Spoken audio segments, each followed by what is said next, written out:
G'day guys, how are we? Welcome to the Boxing Deep Dive Show. It is Thursday, June 15th, 2023.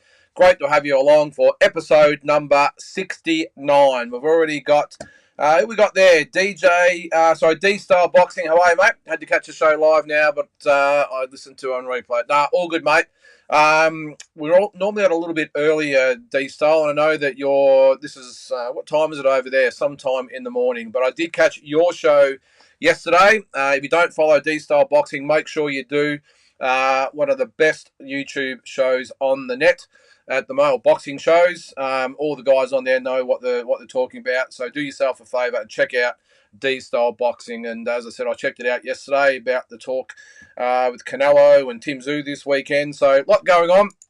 So great to have you tuned into our show, D-Style. It's good to have people from all over the world watch our show. So on to tonight's show. We're just waiting on Grant Tassie Brown to hit the airwaves. He's just got home from work, so he'll be on soon.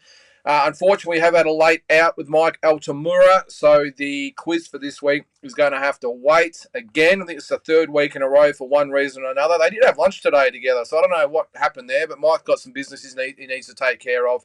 He's got a show coming up in, I think, 3 or 4 weeks, so he's got a lot going on, and I think he just had to take care of a few things there. So unfortunately, he's not going to be on tonight, but as I said, Grant Tassie Brown will be on shortly, and we've got lots to talk about.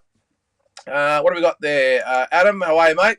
Adam Kelly, good evening, mate. Can't wait for Sunday. Going to be a cracker. Yeah, it should be awesome, Adam. We're going to cover the fight in total tonight.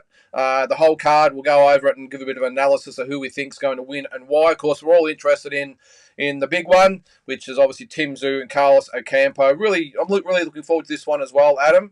I'm really looking to see how far Tim's progressed since the last fight. I mean, he looked sensational, didn't he, against Tony Harrison? And I've got no doubt he's going to back it up in this one. He's had some issues, hasn't he? Not only did he have the dog bite, or was it 25 stitches he had when he got bitten by his mate's dog? He had his car broken into as well in the last week or so. So a bit going on with Tim. But look, I'm sure it's all water off a duck's back, and I'm sure he'll be ready to go on Sunday. When you're at that level, you get these things that might pop up, and it's never an issue for him because I'm sure he'll be ready to go. So all the best to Tim. As I said, when Tassie comes on, we will preview the whole card. I think there's, 2, 4, 6, 7 fights on the card. I'm not quite sure how many of them are on the pay-per-view, but some really good fights there. Of course, the main event. Sam Goodman, Reis Alim, Justin Frost, Hassan Hamden, Vegas Larfield, and John Real Castino, Rocky Ogden, Mark Sleeves. They're probably the pick. I'm assuming they're going to be the big five, on the telecast. There is, who we got there? Team Batman Boxing. How are you, mate? Morning, fellas. Well, it's about 10 to 8 here at the moment. Batman, I'm not quite sure what time it is over there, but obviously it's morning.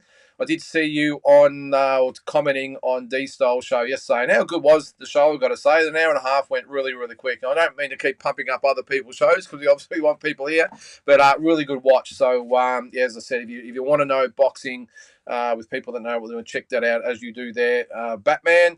Andy's here as well. How are you, mate? And I'll just beat you to the punch there, Andy. Make sure you like, subscribe, share, is it? That's what you normally say. So, I appreciate you coming on, mate, and joining the telecast. Batman says, looking forward to the Tszyu fight. 100%, mate. Look, it's an interesting one because Ocampo, look, he's been in the ring. Look, obviously had the fight against Errol Spence. It didn't end well for him. What was that, back in 2018, I think it was. He got stopped with a body punch in the first round. Look, just one of those things. He got caught cold.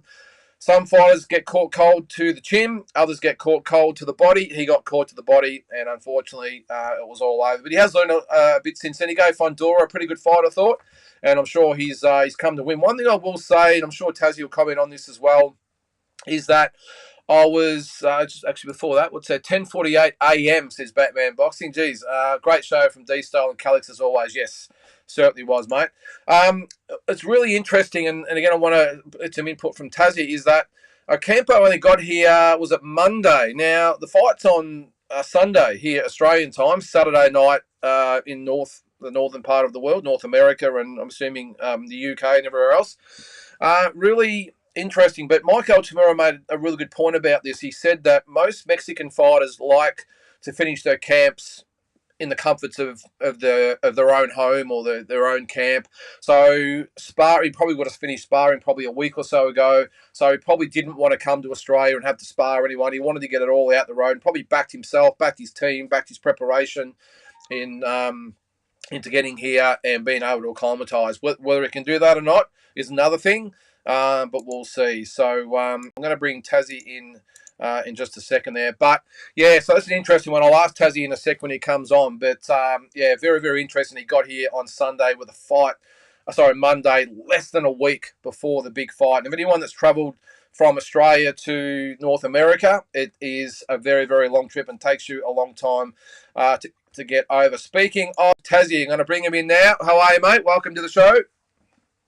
Thanks, Lynden. I just demolished my quick dinner after work so I can sort of be on here not too late. So, yeah, I might have a bit of indigestion later maybe. I know the feeling, mate. Nah, thanks for that. Yeah, I've just been talking about the show. We're going to do a preview, of course. Hopefully our internet improves a bit here. You're a little bit slow there, but we can hear you fine, so that's okay. So I want to preview the Tim Tszyu, Carlos Ocampo show, of course. Cover all the other stuff going on in Australia and the world. So if you want all what's happening in the world of boxing with a bit of an Australian flavour, then we've got you covered. So, Tassie, now, I've just let everyone know there is no Mike Altamura tonight. You had dinner with him or lunch today. Did you put the fear of God in him again? He's not here. Mike has not been seen or heard from since about 3 p.m. today. Nothing to do with me. He did say he had a few things going on with the show, so I can understand. I can understand that. But look, no, it was a good lunch. I love catching up with Mike. Besides what you see with the quiz, and all that, mate. Mike's one of my dearest friends in boxing, and you know, Lynden, you've been in the game a long time, brother. You have people in boxing that when you're in the business part of it, and you know, and you strike up friendships and all that, but there's very few that when the boxing's over that you know you got a lifelong friendship with. Yeah. Billy saying is probably the main one for me. Is a lifelong friend. Mike's one of them as well. Yourself, Lynden, like people that you talk not just about boxing, but we had a good catch up, mate. He's got a great show coming up. Hang on 1 second. He's got a great show coming up, and I've got the best seat in the house today. Good. So I'll support Back to the table. future.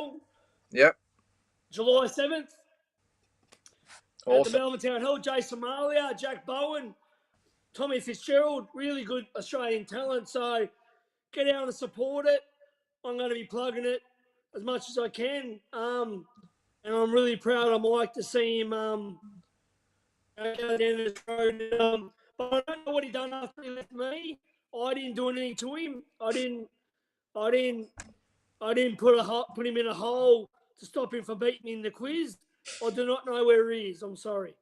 It's all good. As I said, he said he's got a bit on, so we'll get on with the show. It must go on, and just apologies there, guys, with the internet quality. Was that Julian Holland that said hello? Was that Julian Holland? That's a very good question. Yeah, there he is there. If that's the fighting farrier, love and respect, my brother. I hope you're well, Jules. I'm not sure if it is. Good evening to him as well. What do we got there? We'll get on. Actually, James, we'll get onto that fight as well. I haven't actually got it on my schedule, but we will go over it. So I just wanted to get through the Tim Tszyu show. Big fight in Perth tomorrow night, of course. Dragon Fire, Tony Cholch, Angelo Hyder, always put on great shows over there. And Alex Winwood. They sure do. Absolute class young man. And as I said on Monday's show, definitely, I think, a future world champion. So we will get to that. The other thing I want to get to, Tassie, with the other news, of course, the international news of Teofimo Lopez. What a performance over Josh Taylor.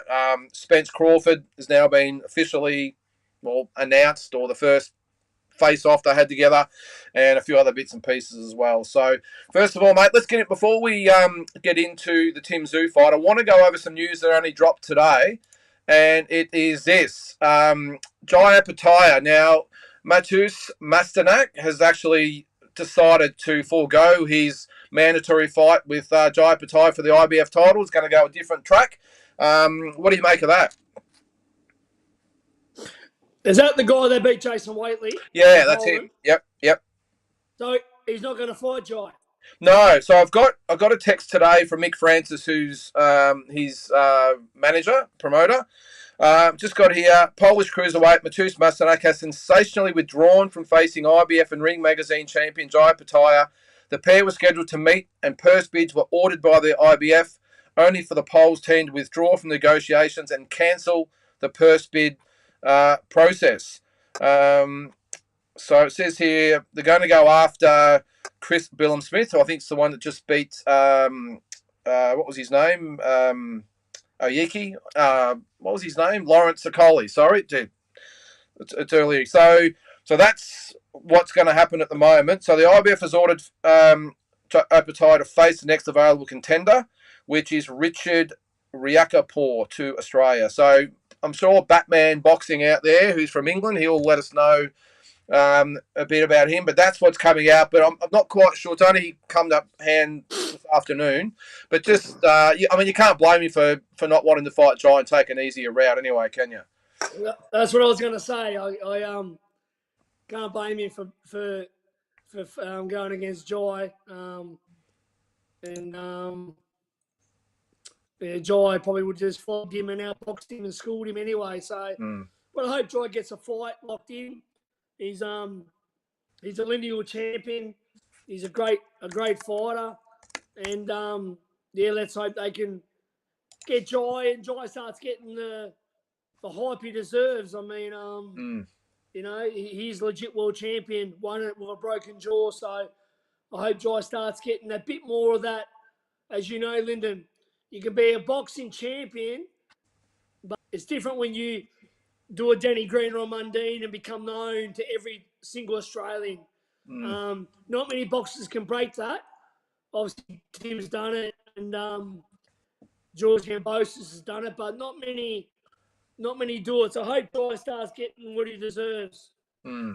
Yeah, well, I'm just looking at his box rec now. So July last year was when he last fought, and that's gone really quick. So it's almost 12 months. So you would hope that they would want to lock in an opponent in the next sort of month or so to try and get him back. I mean, at the end of the day, he's had a few injuries, of course, the jaw and a few other bits and pieces. So it's probably not going to do him a lot of harm to be out, to have that year's break, I think, because that fight with Brutus was just brutal.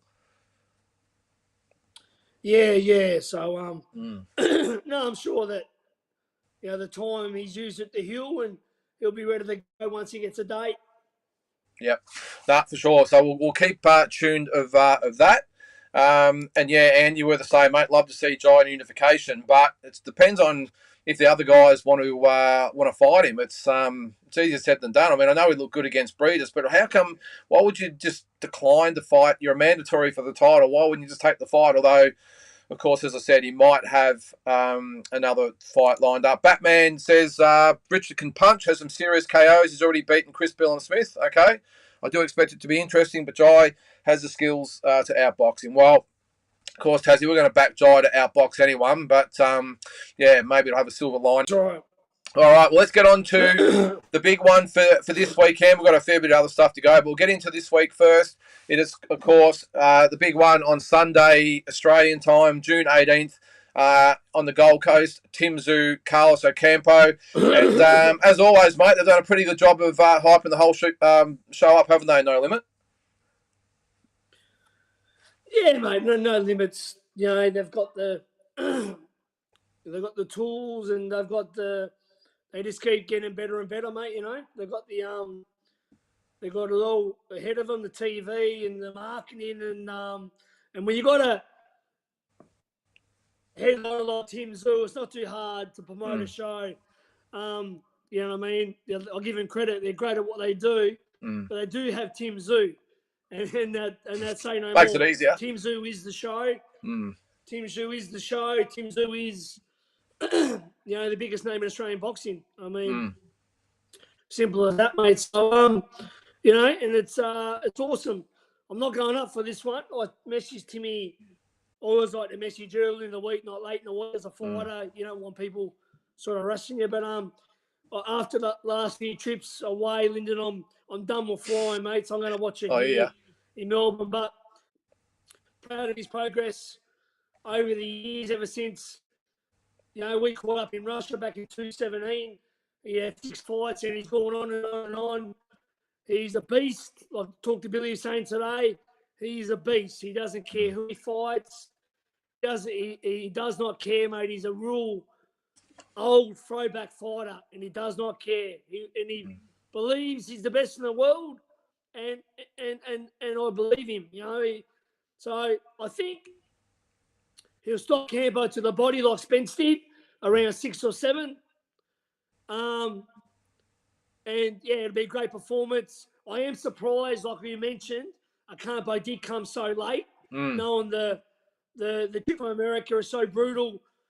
Mike Altamura mentioned that Mexicans like to have their last spar, not on the road, which I respect that. But coming on Monday is too short, way too short. Every time I've been to America, my sleep pattern is not fixed within a week. So, and I'm probably still not fixed now. So, I mean, I think that was a mistake, and I think he'll pay for it. Not that that's an excuse, but I think Tim stops him and looks amazing. And then Charlo, September or November, whenever it is. But, yeah, I'm looking forward to seeing Tim in action.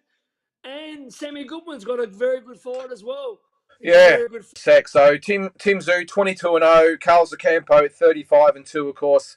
He had the loss to Spence. Who was his other loss to? That was just recently, wasn't it? Fundora. Yeah, of course. I just messed up the start of the show. Yeah. Look, I think he'll be tough, and he'll definitely come to fight. And what Mike said does make sense. But this is not going from, say, Mexico City flying up to Las Vegas or New York. I mean, this is a 15-hour trip minimum. So, I'm with you. I just struggle to see how he recovers. But I'm with you. I think he stops Ocampo. I'm thinking maybe 8, 9, 10 rounds. I think Tim will get the rounds in. But either way, I can't see a way that sees Ocampo winning the fight. I know he's talked it up a little bit, but I mean, this is too much to lose for Tim. He's in his home country, in front of his home crowd, and I just can't see how Campo comes close to beating him. I don't think so. I personally don't think Tim's looking for rounds. I think if he hurts him, he's going to not take any risks. He'll get him out of there. He can't afford to get head clashes and break his hand. If he hurts him early, he'll jump on him.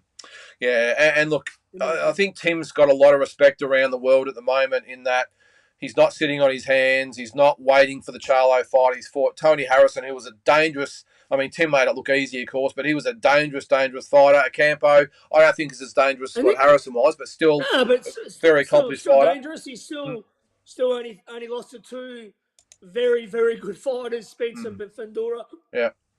And a guy that's coming, that if he knows what's at stake, if he upsets Tim, what's there for him, then he's got the Charlo fight. So he'll come and do it, give everything, but I think Tim is a class above, and he's just going from strength to strength. You know what I mean? And yeah. Well, it's on for the Australian fans out there. Sunday, June 18th, 12 p.m. And I think it's $60. I think if you're overseas, no doubt it's probably free over there on Showtime or whatever it is. So check that out. All our American and UK friends over there as well. But either way, great card. And you mentioned before that Sam Goodman's on the undercard. We'll get to him now. He's fighting Ra'is Alim. So Sam Goodman 14-0. Ra'is Alim 20-0 from the United States. Pretty tough fight for Sam Goodman to take at this part of his career. Mate, again, Sammy's fought some very good opposition, and like Liam Wilson on the way up as well. They're really paving a way to show that they're not just going to sit around and fight cab drivers. So mate, it's a great test. He's at a very good camp sparring Dog Bay, Yep. who's a former world champion. And Sammy's got a good team behind him. And looking forward to this one. Yeah, me too. I watched a bit of Liam the other day on YouTube, his last fight, and I mean, it was a tough fight, but look, he's got some skills. I think Sam Goodman should have him covered, but yeah, look, obviously a well-credentialed American opponent. I think it's a really good fight from No Limit to give Sam Goodman. As I said, I think he gets the job done, but a really good fight. You can see there the IBF Super Bantamweight World Title Eliminator. So that'll be the co-main event with Tim Tszyu and Ocampo. So another really good reason to watch the fight. Tassie, I was a little bit, I mean, it was no one's fault, but disappointed that Liam Wilson wasn't on the card. It would have been a really good double-header co-main, wouldn't it, have Sam Goodman and Liam Wilson on the card? Yeah, but that's no one's fault. He got injured, didn't he? That's what I'm saying. It's no one's fault. Yeah. Disappointed. I would, yeah, of course, mate. It would have been great. But yeah, it'd be interesting. I just had a good American fighter, former world champion Mickey Bay, just messaged me.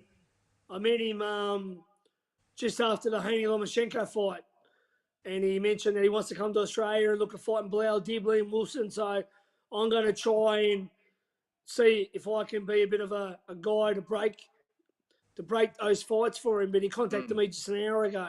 Wow, there you go. Obviously, a former George Kambosos opponent too. So, I've still got a few fights in him. You probably think, but he would be a really good fight for someone like Liam Wilson.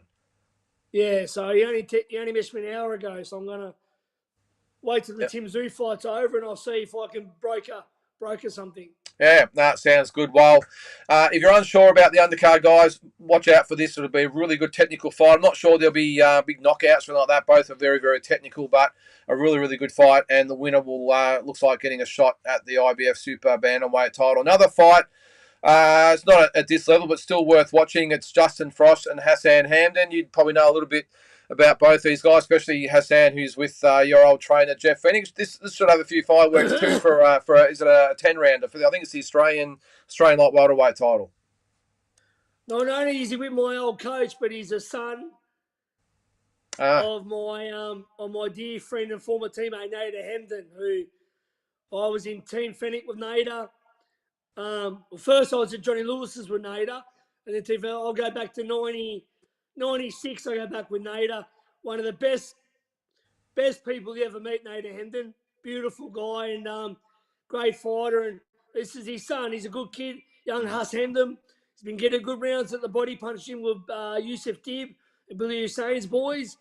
He's coached by the legendary Jeff Finnick. But Frost is a very good fighter. He's made more fights at this level. It's going to be a very good fight. I'm rooting for Huss Hamdan, and I hope that he wins it. But it's going to be a very tough fight. Yeah, it should be. Justin Frost he's had a lot of solid fights over the last few years. Hassan Hand is only 5-0. Justin Frost is 13-2-1.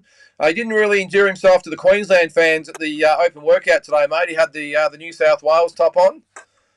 Good on him. Good on him, mate. That's what you do. I'd have a Tasmanian top on too if I was up there. But I mean, Hamdan didn't do much as an amateur. Didn't have really a lot of fights, so he's still really learning on the job as a pro. Frost probably has to be the favourite for experience, but I'm backing Hamdan to win, and I hope that he does for his dad's sake, and obviously Jeff. Yeah, no, he's a good young kid. The other fights on the undercard, we'll get back to the main. There was one. It's only I'll get this one. Rocky Ogden, Mark Schliebs. It's only a 6-rounder. Rocky Ogden 5-0. Mark Schliebs 12-1. Now I don't know whether you saw the video of them today, but there was a little bit of fireworks between the two. Did you see it? I did see it. Yeah, and it was a bit of shenanigans there. I don't know. Well. I don't know. I'll probably use this he's a talking point without notice. Do you think young fighters probably like a Mark Schliebs? I can understand what he's trying to do and get people talking about his fight, maybe get himself known a little bit. But my advice to someone like Mark Schliebs is don't watch some of the peanuts overseas that carry on at workouts and press conferences and weigh-ins and all the rest of it. Look at someone like Tim Zhu, who, and Carlos Ocampo for that matter, professional in everything they do. Yes, they do the stare downs. Yes, there's a little bit of talk going on, but they act professionally. Mark, I think you're a brilliant young talent, but mate, you don't need to wear the old mirror eye, the glasses or whatever the hell they were, and carry on like that, mate. You've got the ability. Let your talk, your ability, do the talking in the ring. I just don't like. I thought it was a little bit cringeworthy, to be honest. Mate, I've never been a fan of MMA and box, like when they go off and start insulting people's families and they Yeah, I throw don't like it. stuff and all that stuff. It is a gentleman's sport until the bell rings. You know what I mean? Like a bit of bravado is okay, but when it comes to all that shit, I've never been a fan of it.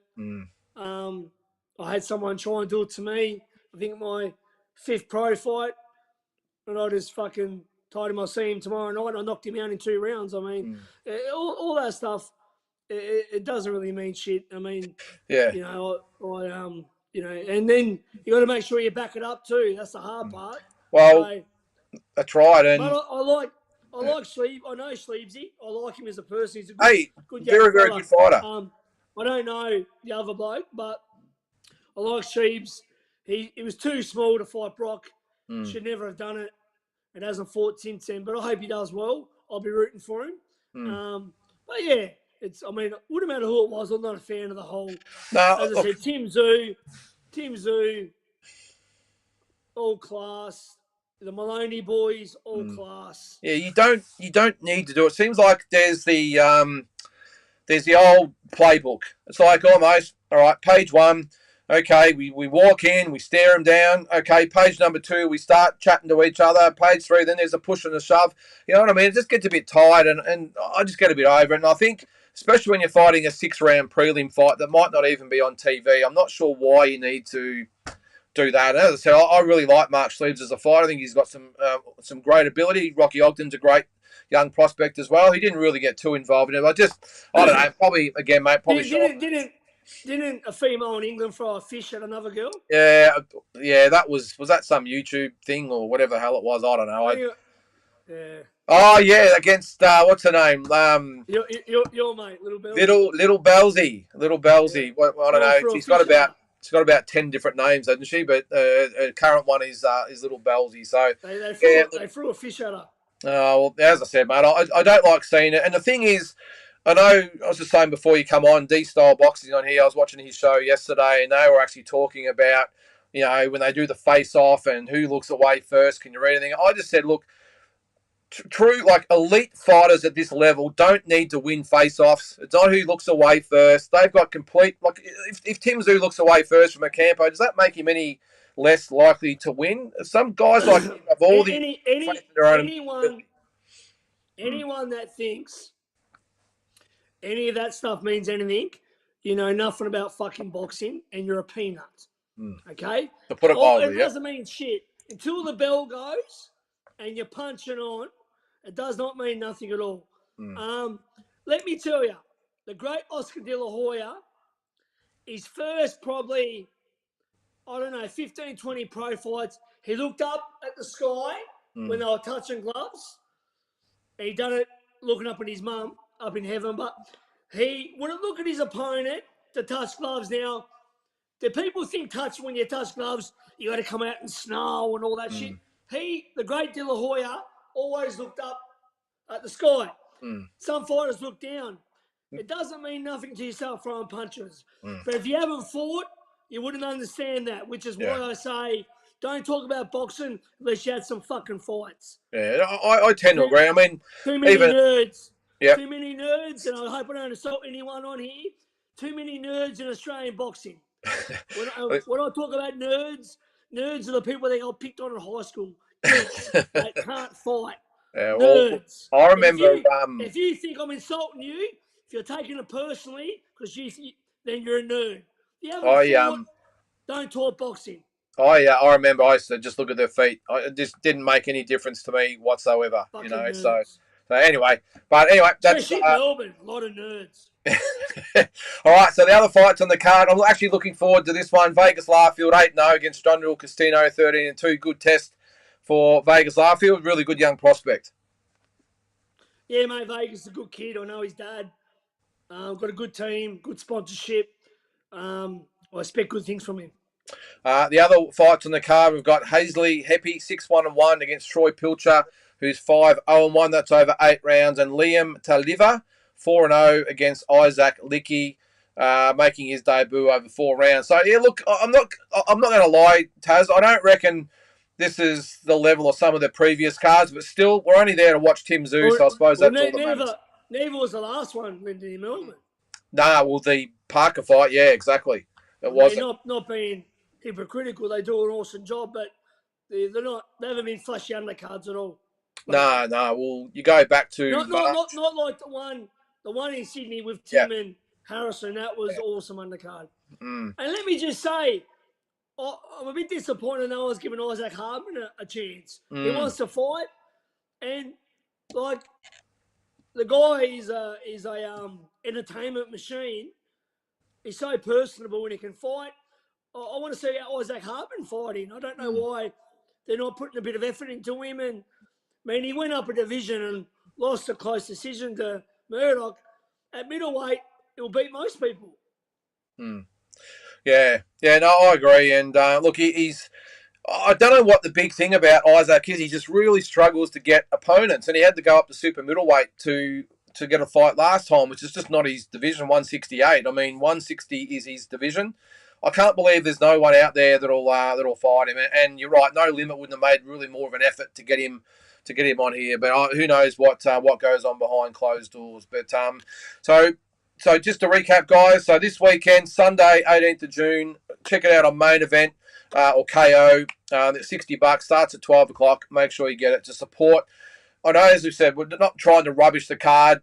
We don't think it's as good as previous ones, but still, these are big cards for Aussie boxing. We need to get behind it, need to support it, get some mates together, pay the $60, and continue to support these fights, and hopefully they get better and better and better. So it should be good. I'll be tuning in. On the weekend, mate, on to some other news. Shanika Johnson lost the IBF Super Bantamweight title to Ellie Scottney over there in London. Scores were 98-92 times 2 and 97-93. I didn't watch it live. I just watched the highlights afterwards. But, yeah, she ran into a pretty good opponent. Yeah, fell a bit short. Scotty was busier and obviously, was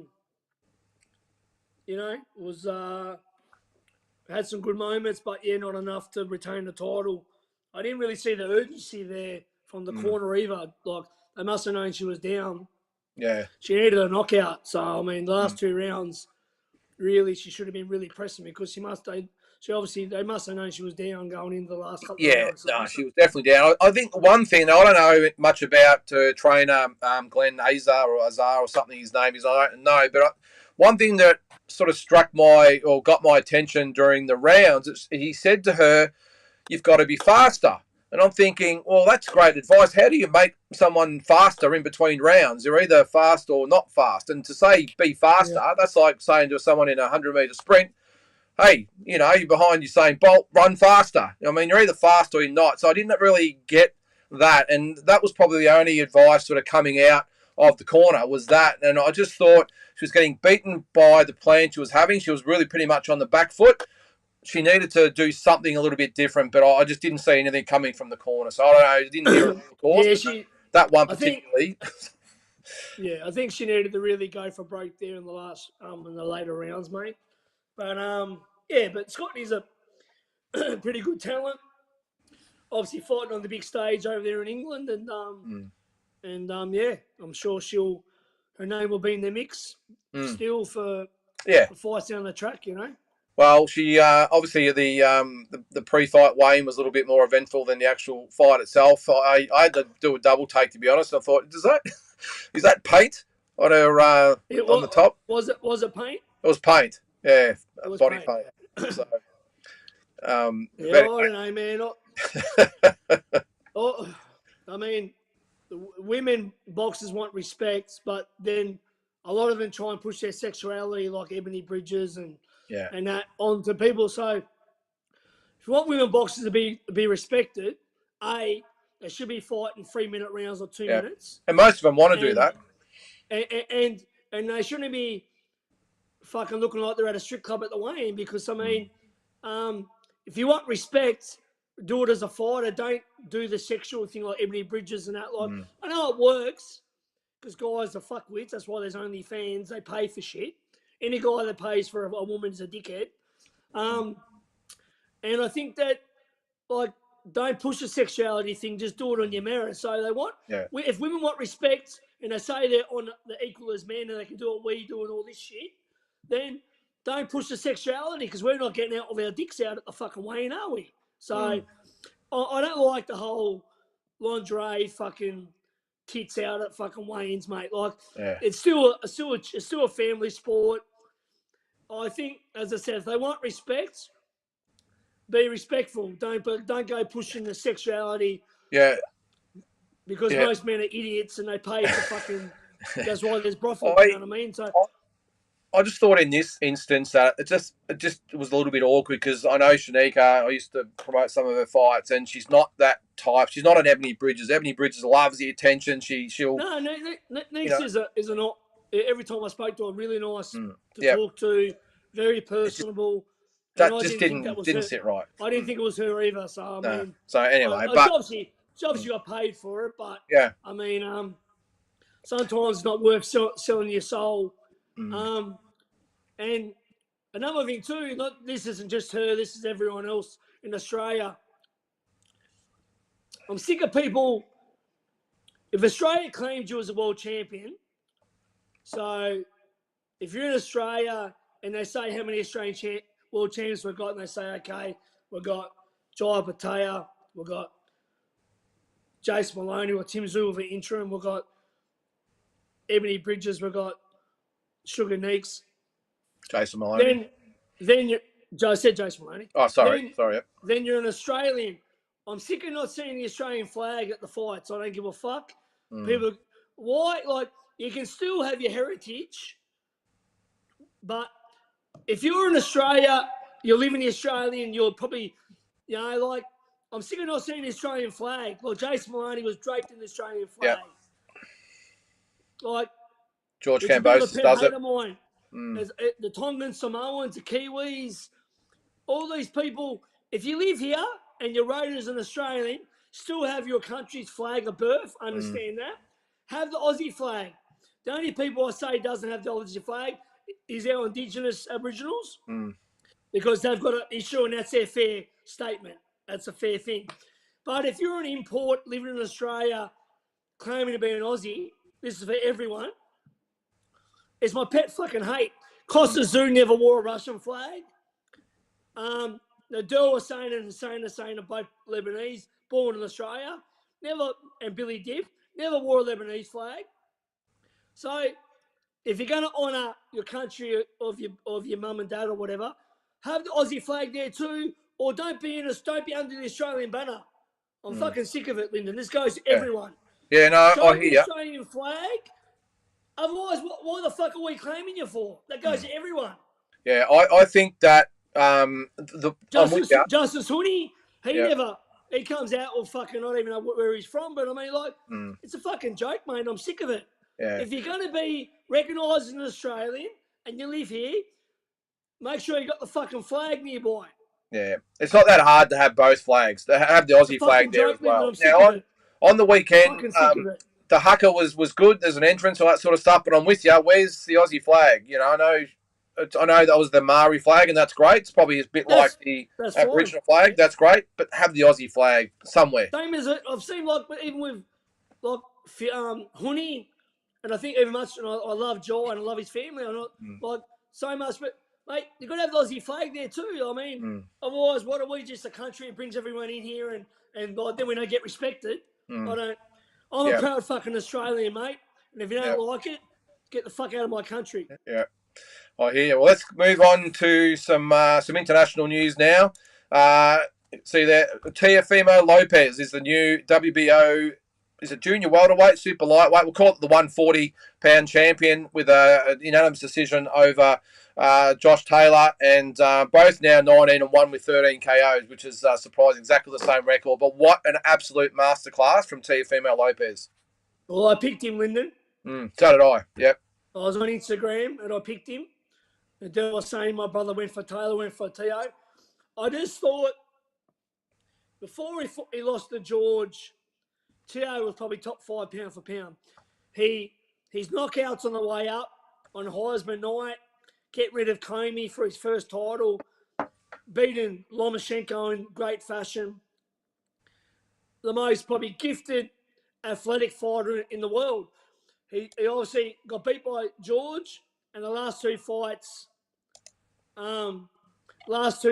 he's been sort of not up to par. But I thought if you've got half of what you've got still left in you, and you have to win, because if he lost, that would have been end for him. So I gave him the benefit of the doubt, and I thought if Teo rocks up, he'll beat Taylor, and he did. Yeah, look, I'm with you. I tipped Teofimo Lopez as well, but geez, just the way he did say his battle or his game plan was to counter the counter puncher. I just thought he made Josh Taylor look really, really ordinary. And whether Josh Taylor, the ring rust, whatever it was, I mean, you can blame whatever, but I just thought Teofimo Lopez fought the perfect fight, boxed when he needed to box, fought when he needed to fight, and I think it was a really good redemption story because I did say on Talking Boxing the other night, I was a little bit concerned about the impact that his father has on him, and you would have seen that in an interview beforehand. We, of course, met his dad in Vegas, but I'm really glad that he's won the fight for a bit of his mental health, I suppose, because the George Kambosos loss, it's pretty obvious that knocked him around big time, and just to see him get that bit of credibility back within himself, I thought was really good to see. Man, I'm happy for him too. I hate to see him fighters go down that path, and once you've been, at the very top, it's so easy to be down at the very bottom. You know what I mean? So I was really happy that he won. And I think on his night, he can beat anyone. On his night, I do believe, I'm not buying into the retirement stuff. I know he's got a divorce coming up, and he'll probably act retired until that's over, probably because of financial reasons. I know Bill Haney had lunch with Bob Arum the other day, and this is my prediction. I think Devon is too big for lightweight now. I don't think he fights Shakur. Javante's in jail. No one knows what's going on with Javante. I think Devon will go up. He'll either fight Lopez for the lineal 140. If Lopez isn't ready, he'll fight Regis Progress. But that's depending on if Teo's available, he'll probably re-sign with Top Rank. If Regis is available, then it's Eddie Hearn. Then the belts are free at 135. I think Shakur will fight the guy that gave Loma a tough fight from Puerto Rico. I think George, if he beats this guy, will get a shot. I think Shakur will probably take over the division once Devon goes up and fights Lopez. That's what I feel. Yeah, no, I'm with you. I mean, there's some great fights to be made from 135 to 140. So, whatever the mix is, just some really, really good fights. And I'm with you. I don't buy the retirement talk at all. I think he's doing that. Well, actually, who knows? He's probably just trying to get a bit more leverage. Who knows? But well, his money's gone down like recently. So he said he only got $1 million for that fight. He must have got more than $1 million for that fight. He's fighting the lineal champion. Well, what do you say? You got $1 million, so which is not a lot of coin for that level. You wouldn't have thought. So for that type of fight too. Yeah. One thing I will say though, mate, like as I said before, in the interview that he did beforehand, and his dad walked in on the interview, and the whole mood changed, his whole demeanor changed. It's a little bit sad at how much control this guy has over his son. And I said the other night, we actually met his dad, and he seemed like quite a nice guy, but he's obviously got some hold over Teofimo, even at 25 years of age. Yeah, but you know what, Lynden? They've been together from day one. They've had a pretty good winning formula up till now. I mean, I mean, Yeah. take away the George fight, and that's on Lopez as well. Lopez come out. Nobody comes out that's got an IQ and tries to knock someone out in the first round. The way he attacked George was ridiculous. So that's on you as a fighter too, Lynden. Yeah. Yeah. No, 100%. So And he. you can say what you want about his dad. They've got a relationship. He kissed him in the corner. I love you. And I don't like his dad's antics, but it's worked for him up until now, mate. They've done pretty fucking well. Yeah. Same as Bill Haney and Lopez and Devon, even though Bill's not like Lopez's dad. Bill's a lot more reserved, but look, it's worked. The guy's a two-time lineal champ, and what can you say? Well, I just put up there, Andy just said, and I think this was what was that? So top ranks given Devon 3 options. Loma is a rematch. Shakur, which I don't think is going to happen yet, and then the JT TO winner, which is obviously TO. So it'll be TO, mate. It won't be Loma, and it won't be Shakur. I tend to agree. But yeah, really good to see Female Lopez back, and as we said, there's some big fights for him. The other massive fight. It was announced a couple of weeks ago, but now they've actually faced off for the first time. Errol Spence and Terence Crawford, one step closer to actually getting in the ring. Now we're 6 weeks away. Who knows? This might actually happen. Mate, it's the biggest fight in boxing. The winner is the 147 undisputed champion at waterweight. The winner is, no doubt, the number one pound for pound. There's no question. The winner of this fight is pound for pound number one. It's not Inoue. It's not Canelo. It's not anyone. The winner of this fight is pound for pound the king. Now, for those that don't know history, Sugar Ray Leonard fought Thomas Hearns back then, the two belt era. Yep. For the undisputed waterweight title. Both in their prime. Oscar De La Hoya for Felix Trinidad for the waterweight title, both undefeated, two of the biggest names in boxing. Julio Cesar Chavez for Pernell Whitaker for the waterweight title in San Antonio in front of 100,000.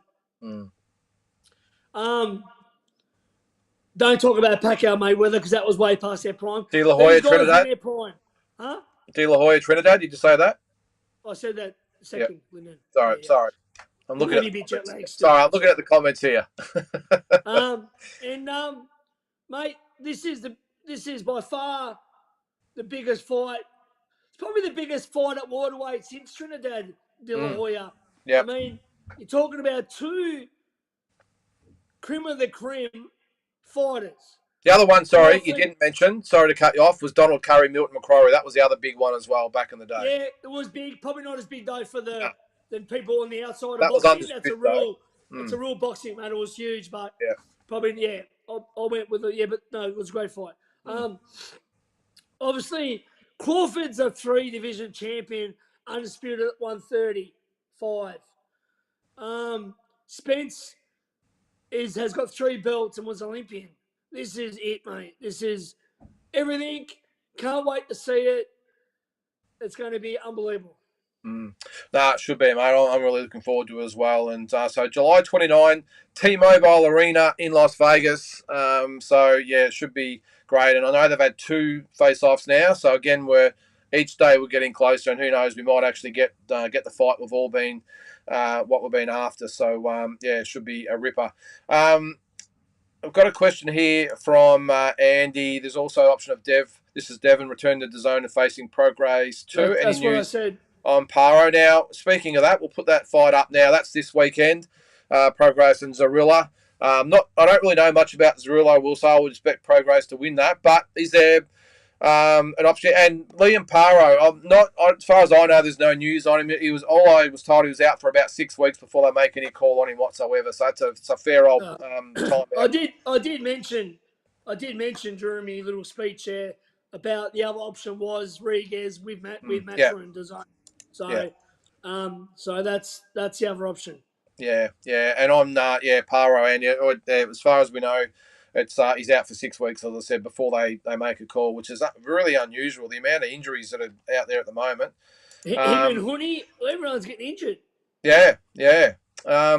What's that? I was over welterweight undisputed because Felt was over marinated, but once I saw the presser, interest spiked again. Let's go. Yeah, well, I think as the weeks go on, Andy, there's going to be more and more interest in the fight, and once they're actually in the ring, it's going to be a ripper.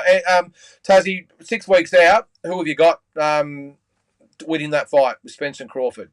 Yeah, I've got Crawford, but fuck, mate, I wouldn't be surprised if I'm wrong. I'll go with Crawford. A couple of years ago, I was more Spence, but I'll go with Crawford.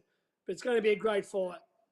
Yeah, I'm with you. At this early stage, I'm going for Crawford, or Crawfish, as Spence keeps calling him. But look, it's just one of those, and this is what really defines. When you talk about fights being super fights and all those big fights of the past, it's when you can't, or when you can't see either losing, but you can't see.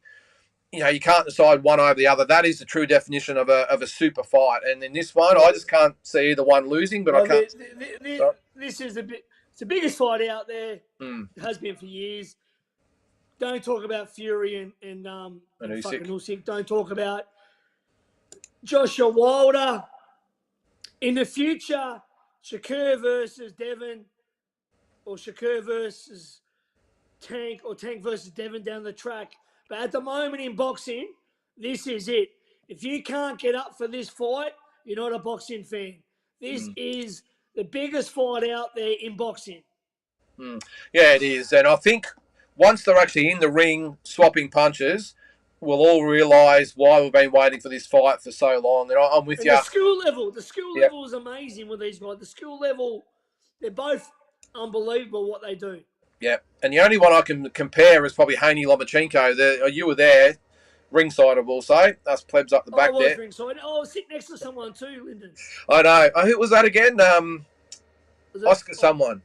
Oscar Dillon. Oscar. But the skill of that fight, mate, was just whether you're up the front or up the down the front or up the back was just something to behold, wasn't it? It was amazing that two so skilled fighters actually going against each other. Yeah, 100%, mate. And that's what you want. You want good exchanges, not much clinching, just pure good boxing, mate. And that's what Loma and Haney was, and that's what Spencer Crawford will be. All right, one last bit of news I want to cover. There's been a bit of talk with Canelo Alvarez. There's another opponent thrown in the mix now. Court doesn't look like the Bivol fight's going to happen. The Benavides fight's not going to happen at this stage. But now Jamal Charlo's been thrown in there, and Badu Jack. Who's going to get the fight? Badu Jack's a cruiserweight. Yeah, well, he talked about doing the cruiserweight thing a while ago, didn't he? Yeah, he did. Yeah, that was against, what was his name? I can't remember, but yeah. He was the guy that Jack beat of it, I think. I don't know. I love Canelo, and Canelo to me I still got him the paper, the pound for pound king at the moment until Crawford versus Spence. But there's a few good things I seen the other day. Someone tried to make a few arguments how he keeps those belts at super middleweight and wants to fight cruiserweight, light heavyweight, but because then there's no risk of losing his belts. I mean, he can do what he wants. He can call the shots. He's a pay-per-view king, but I don't know, man. I wouldn't be looking for Badu, Bivol if it didn't happen, which I really was hoping to fight Benavides. I think that fight really would have. That fight really would have. It would have shut a lot of people up. Yeah. It would have made Mexico happy, and it would have been him beating a real pure threat at 165. Yeah. Look, the Badu Jack fight doesn't interest me whatsoever. The Charlo fight definitely interests me, but I don't think that's a legitimate chance of happening. I'll tell you what, though, I know it won't happen because there's so much more money involved with fighting Badu Jack. If he's going to go for a cruiserweight belt to fight him in Saudi Arabia, I'll tell you what, if he wants to fight for a cruiserweight belt, there's a bloke in Australia who's looking for a fight for the IBF belt. How good would that be? Man, He probably wouldn't get near Jai. Jai would be I don't too think he slow would. I think Jai at boxes that his weight. ears off. If you got a better, bigger man that moves like Jai, yeah, 100%. I don't think Canelo lays a glove on Jai, but so he probably knows that as well. And I know the name's not there and the money's not there, and Badu Jack's probably got a bit better backing behind him. Do it in Saudi Arabia. I'll tell you what, how good a fight would that be if he wants a cruiserweight belt? I'm sure Jai'd be up for that in 2 seconds. So That's a good point, Lynden. So we'll see. One last thing, mate, before we go. This week, we're talking before about the rankings. This week, the Ring have announced the updated pound for pound list. Now, look who's down at number 10, which that really took my attention. Teofimo Lopez. Do you agree with that?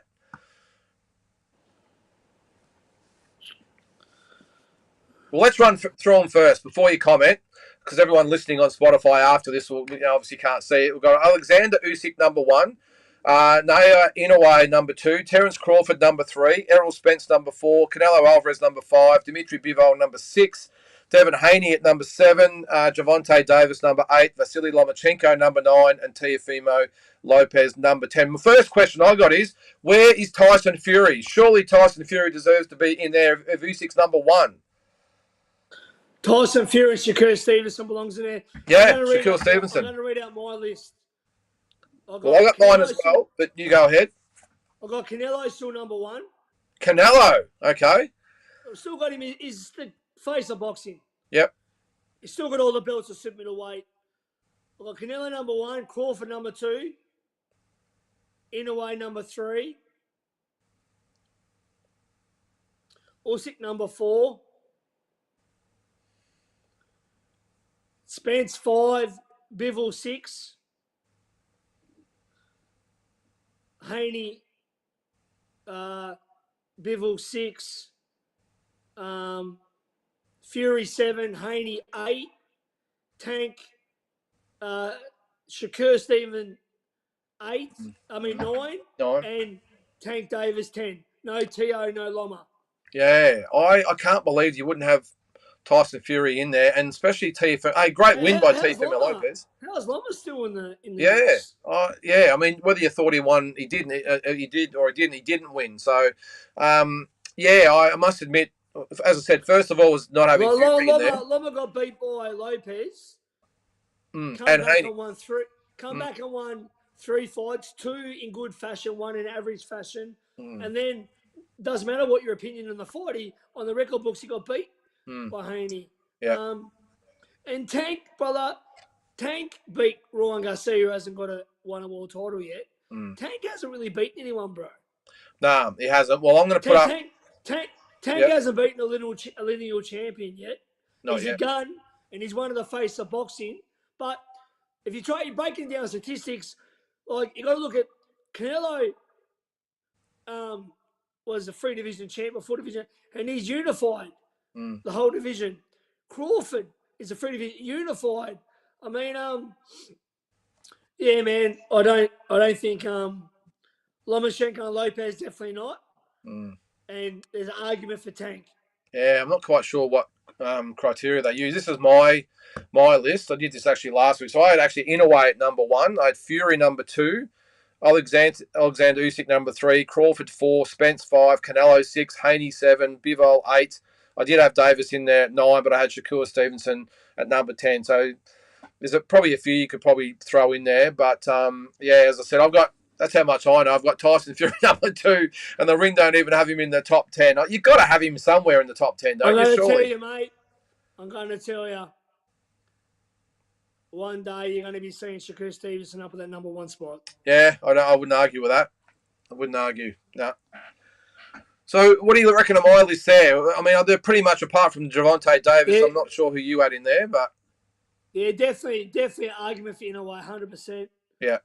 Fury, Usyk, Crawford.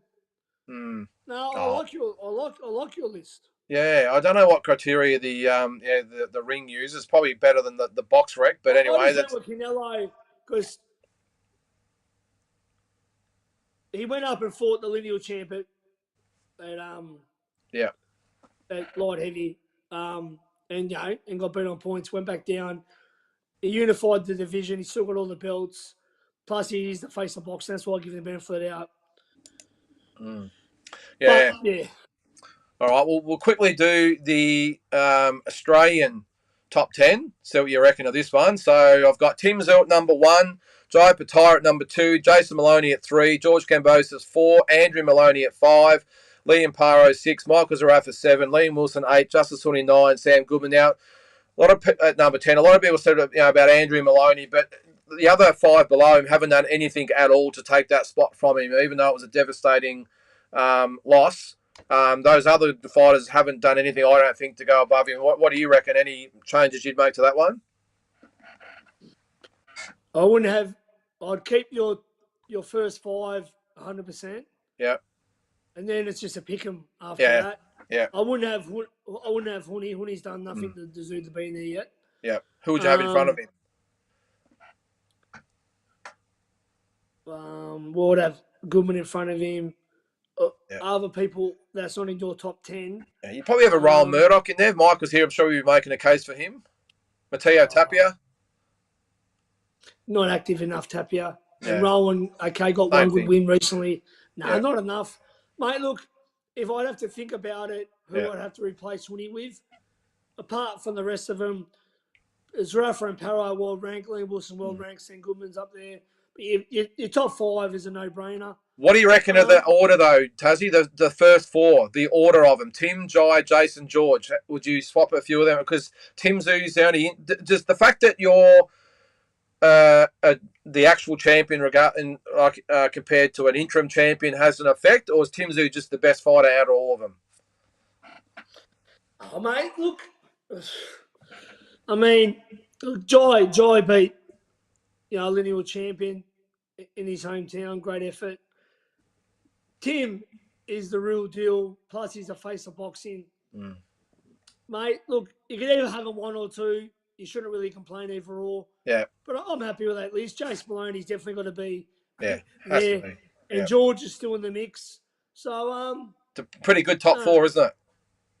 It's a really good top 4. Really good top 4. Yeah, it's really good. So, and look, obviously if Tim wins on Sunday and then gets a belt, is obviously going to be undisputed number 1. But if George then fights for the IBF belt and Jai defends it and Jason fights it, and they don't need so many. Liam Paro will get another shot. Zarafa could come out of nowhere and win a world title. Talking about Sam Goodman fighting for one. So, geez, it's a great problem to have with these discussions about the top 10, isn't it? 100%, man. And I think Zarafa fights the winner out of Austin Trout, Danny Garcia, no matter what. So he'll get his shot. Lara, isn't it? Or is Andy Lara? Yeah, who did I say? Trout. Sorry, bro. Yeah. Lara and Garcia. So, mate, they're both winnable fights, mate. Lara's way past and Garcia is a fucking small guy. So, like, Michael could beat either of those guys. You never know. I'm serious. Yeah. So I'm with you. He's in a good position. Yeah. No, I hear you, mate. Well, that's about it for tonight. I don't know, you've had a bit on, so I won't keep you too late. But I think that was good. Hopefully next week we'll get Mike on to review the weekend's fights. Got plenty, obviously, to talk about. And then I'm sure you give us updates on Mike's show. And I hope Mike's okay since our catch-up. I'm sure that he made it home at Greensboro. But I got cut short last week because my phone died. But we had a good time, didn't we, Lynden, over in Vegas? Yeah, no, it was awesome, mate. It was except the last bit where we all got separated. But overall, it was an awesome trip. Jack Dilks is still I think he's still wearing those same bloody Buffalo Bill socks, I think. Buffalo Bill ice cream, yeah. So, but all good, mate. All right, we'll let you get some rest. Really appreciate you coming on. And as I said, next week we'll catch up and review this week's fight card and go for the quiz and whatever else is going on in the world. Thanks, Lynden. Thanks, Tassie. See you, mate.